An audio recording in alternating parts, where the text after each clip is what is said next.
Guys, welcome back to my YouTube channel. നമ്മളിന്നൊരു ഉണ്ടാക്കാൻ പോകുന്ന നല്ല അടിപൊളിയായിട്ടുള്ള ഒരു ക്യാറ്റ് കേക്കാണ്. അതിനായിട്ട് ഒരു കപ്പ് മൈദ, ബേക്കിംഗ് പൗഡർ, ബേക്കിംഗ് സോഡ എന്നിവ അരിച്ചിട്ട് മാറ്റി വെക്കാം. അതിലേക്ക് ഉണക്ക മുന്തിരി കൂടി ചേർത്തിട്ടുണ്ടായിരുന്നേ. ശേഷം നമ്മൾ ഒരു മിക്സഡ് ജാറിലേക്ക് 3 ക്യാരറ്റ് അതേപോലെ തന്നെ 3 ഏലക്കായ ഇട്ടിട്ട് നല്ലപോലെ അരച്ച് കൊണ്ടുവരാം. ശേഷം ഒരു പഴയ ചട്ടിയിലേക്ക് ഷുഗർ ആഡ് ചെയ്തിട്ട് നല്ലപോലെ മിക്സ് ചെയ്ത് ക്യാരമലൈസ് ചെയ്തെടുക്കണം കേട്ടോ. ശേഷം കുറച്ച് വാട്ടർ ഒഴിച്ചിട്ട് മാറ്റി വെക്കാം. പിന്നെ നമ്മളൊരു നനവില്ലാത്തൊരു ബോൾ എടുത്ത് അതിലേക്ക് 2 എഗ്ഗും ഒരു നുള്ളു ഉപ്പും ആഡ് ചെയ്തിട്ട് നല്ലപോലെ ബീറ്റ് ചെയ്ത് കൊടുക്കാം. നന്നായിട്ട് ബീറ്റ് ചെയ്യണേ. നല്ലപോലെ ബീറ്റായി വരുമ്പോൾ നമ്മൾ ഇതിലേക്ക് വാനില എസൻസ് ആഡ് ചെയ്ത് കൊടുക്കണം.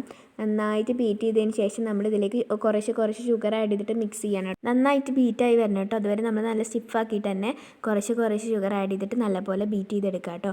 പിന്നെ നമ്മളിതിലേക്ക് ആഡ് ചെയ്യുന്നത് ഓയിലാണ്. അപ്പോൾ ഞാനിവിടെ ഒരു 4 ടേബിൾ സ്പൂൺ ഓയിൽ ആഡ് ചെയ്ത് കൊടുക്കുന്നുണ്ട്. കുറേശ്ശെ ഒഴിച്ചിട്ട് നമ്മൾ നന്നായിട്ട് മിക്സ് ചെയ്തെടുക്കുക കേട്ടോ. ഓവർ മിക്സിങ് ആവാതെ ശ്രദ്ധിക്കണേ. ഓയിൽ ഒഴിച്ച് കഴിഞ്ഞാൽ അധിക സമയം ഇട്ട് ബീറ്റ് ചെയ്യരുത്. ജസ്റ്റ് മിക്സ് ആവുന്നത് വരെ മാത്രം ബീറ്റ് ചെയ്താൽ മതി കേട്ടോ. ശേഷം നമ്മൾ ഡ്രൈ ഇൻഗ്രീഡിയൻസ് ആണ് ചേർക്കുന്നത്. നമ്മൾ മാറ്റി വെച്ചിട്ടുള്ള മൈദ ഇതിലേക്ക് ആഡ് ചെയ്ത് കൊടുക്കുന്നുണ്ട്. പിന്നെ നമ്മൾ അരച്ച് വെച്ചിട്ടുള്ള ക്യാരറ്റിൻ്റെ മിക്സ് ഇതിലേക്ക് ആഡ് ചെയ്ത് കൊടുക്കുന്നുണ്ട്. പിന്നെ നമ്മൾ ഉണ്ടാക്കിയെടുത്തിട്ടുള്ള ക്യാരമൽ സോസും ഇതിലേക്ക് ആഡ് ചെയ്തിട്ടുണ്ട് കേട്ടോ. എന്നിട്ട് പയ്യെ മിക്സ് ചെയ്ത് കൊടുക്കണം. അപ്പോൾ എല്ലാം ഒന്ന് യോജിക്കുന്നത് വരെ നന്നായിട്ട് തന്നെ മിക്സ് ചെയ്ത് കൊടുക്കുക കേട്ടോ.